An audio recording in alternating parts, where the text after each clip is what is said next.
Hello everyone, and welcome to the introduction to lesson number 4 called Lists. Let's start with an anticipatory set. A couple lessons ago, we compared two documents based on their readability. Remember these? Do you recall which one we said was easier to read?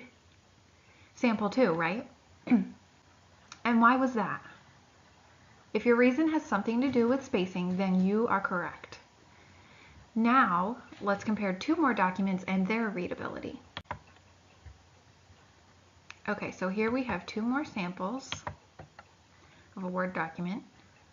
They each contain the same information. In looking at these two, which appears easier to read? If you picked sample 2 again, then you are correct. What is it about sample 2 that makes it easier to read? This lesson will show you how to successfully apply and modify lists in Word. Looking at our desired result, you'll see that our essential question for this lesson is when and how are lists appropriately used in Word. By the end of this lesson, you should be able to create bulleted, numbered, and multi-level lists.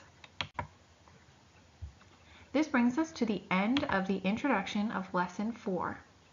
Once this video has ended, move on to the next video, which will contain the actual lesson.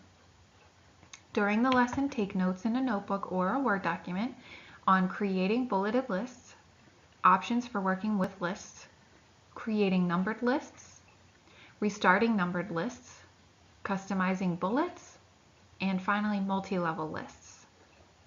At the end of that video, be sure to check out the lesson wrap-up video and the newest thing, our CYU video.